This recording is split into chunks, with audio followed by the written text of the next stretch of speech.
Hello my dear learners. So in today's class we will understand the real meaning of discrete time energy and power equation.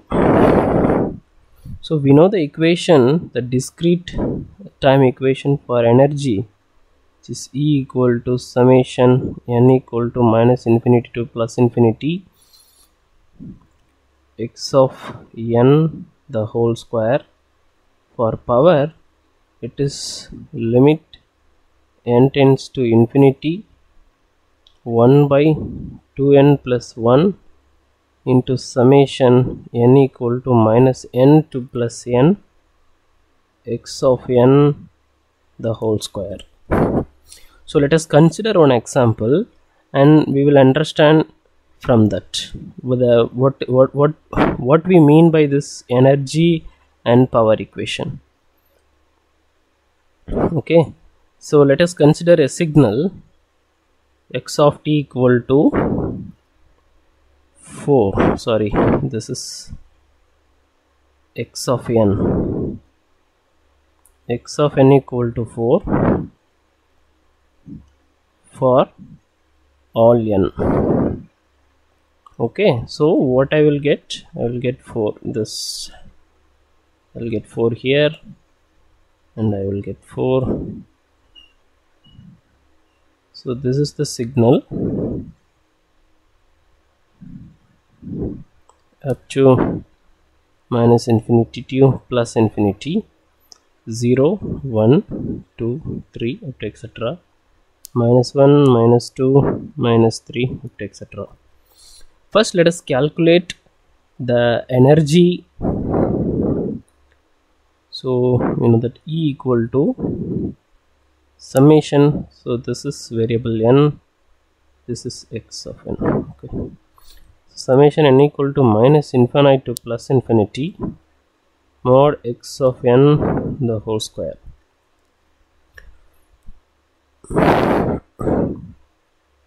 which is equal to summation n equal to minus infinity to plus infinity. So since that is x of square, what we have here is 4. Okay, then that is 16. So summation n equal to minus infinity to plus infinity, you have 16. Since the variable n is present over here, we will take 16 as common out. Okay, summation n equal to minus infinite to plus infinite, what we have here is 1.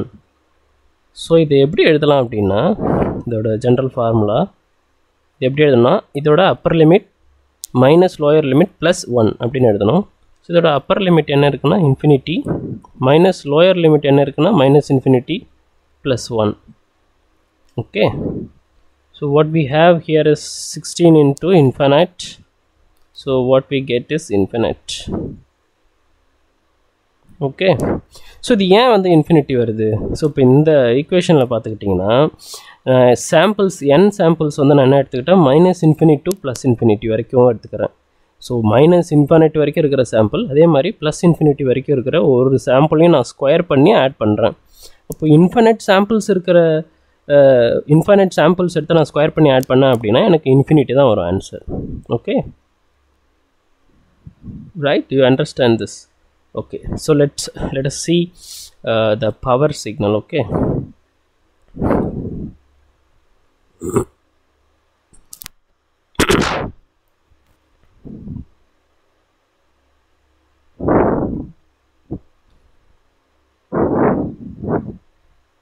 let us see power. How can we calculate the power? Okay, so we know the equation power equal to limit n tends to infinity 1 by 2n plus 1 summation n equal to minus n to plus n x of n the whole square. So இதோட meaning என்ன அப்படின்னு பார்த்தா, இப்போது இந்த nன்றது number of samples. So nன்றது என்னென்னா fundamental period. So இது வந்து periodic signal. ஏன்னா இதோட ரேஞ்ச் -∞ to +∞ வரைக்கும் இருக்குது. அண்ட் சேம் டைம் இந்த 4ன்ற சாம்பிள் வந்து n = 1, அது ஒவ்வொரு சாம்பிளுக்கு அப்புறமும் ரிப்பீட் ஆகிட்டே இருக்குது. ஸோ அதனால் இது பீரியடிக் சிக்னல். ஸோ இப்போ n வந்து என்னன்னா பீரியட் வந்து n = 1, ஒரு சாம்பிளுக்கு அப்புறம் ரிப்பீட் ஆகிட்டே இருக்குது. அதுதான் நம்ம என்ன சொல்கிறோம்னா n = 1 சொல்கிறோம். சப்போஸ் இப்போ நான் அந்த n = 1 இருக்கு இல்லையா, n இருக்கு இல்லையா, capital N. So capital N = first நான் வந்து ஒரு சாம்பிள் மட்டும் கன்சிடர் பண்ணுறேன். That is small n = 1.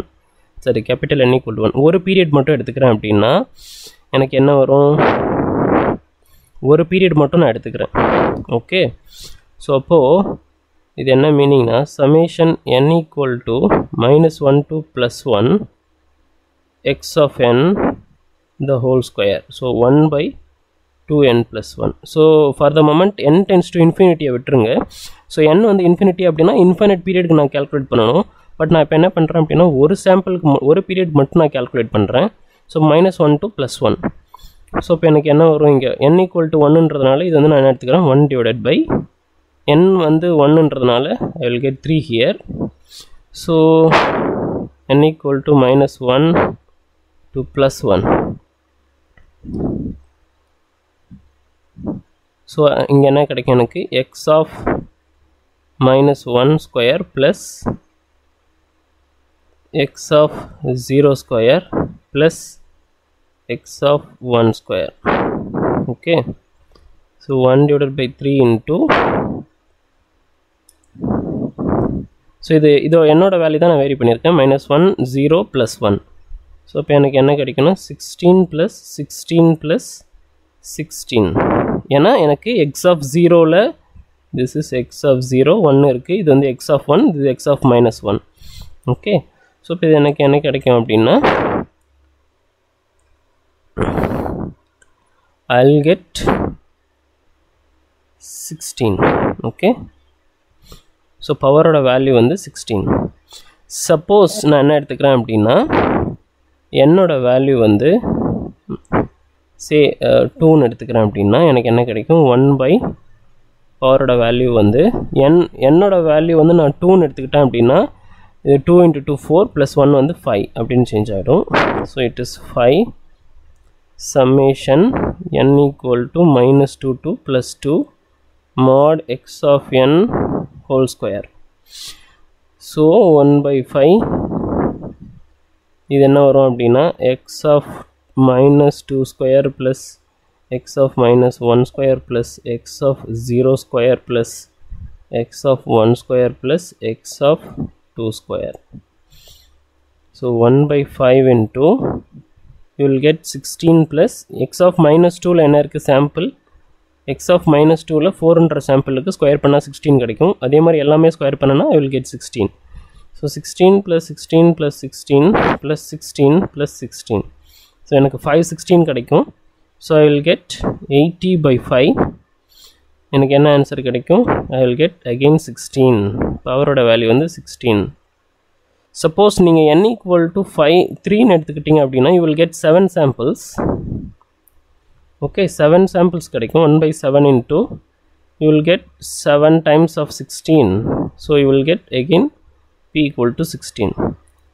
So similarly இப்போ நான் என்னோட வேல்யூ வந்து சப்போஸ் இன்ஃபினிட்டி பண்ணாலுமே எனக்கு வந்து என்ன கிடைக்குன்னா பவர் வந்து இன்ஃபைனைட் பீரியட்க்கு நான் எடுத்தாலுமே எனக்கு பவரோட வேல்யூ வந்து 16 தான் கிடைக்கும். Okay, so this is the real meaning of the power signal. So power சிக்னல்ன்றது என்னென்னா ஆவரேஜ். ஸோ இங்கே எப்படி ஆவரேஜ், ஏன் வந்து இங்கே வந்து 2n + 1 வருது அப்படின்னா, இப்போ நான் n = 1 பீரியட் எடுத்துக்கிறேன் அப்படின்னா இது வந்து 1 பீரியட், இது வந்து 1 பீரியட். ஸோ இப்போ எனக்கு இந்த 0th சாம்பிள் இருக்கு இல்லையா, இதுவுமே ஆட் ஆகும். ஸோ அதனால தான் நான் என்ன எடுத்துக்கிறேன்னா இங்கே +1 எடுத்துக்கிறேன். இப்போ n = 1 போட்டோன்னா எனக்கு வந்து டினாமினேட்டரில் 3 வரும். It represents 3 samples. 3 samples and the 3 period. Okay, 1 2 3 samples நான் எடுத்துக்கிறதா அர்த்தம். 3 samples நான் ஆவரேஜ் பண்ணுறதா அர்த்தம். ஓகே, 2 பீரியட்ஸில் ஒரு இந்த 3 சாம்பிளையும் நல்லா ஆவரேஜ் பண்ணுறேன். For example n = 2 எடுத்தனா I will get 5 வருது. it means that 5 samples நான் எடுக்கிறேன். n equal to 3 போட்ட அப்படின்னா denominator 7 வருது. it means that நான் 7 samples எடுத்துக்கிறேன். so that is the real meaning of this signal. so எப்பவுமே periodic signals வந்து power signal தான் இருக்கும். okay, so பவர்ன்றது என்னன்னா average. okay, so this is the real meaning. so எப்பெல்லாம் உங்களுக்கு வந்து periodic signal வருதோ you can blindly write that is a power signal, but power calculate பண்ணுறதுக்கு இது மாதிரி calculate பண்ணணும். ஸோ இது உங்களுக்கு வந்து இந்த equation வந்து ஈஸியாக இருக்கும். what I mean is that this discrete equation வந்து ஈஸியாக இருக்கும்.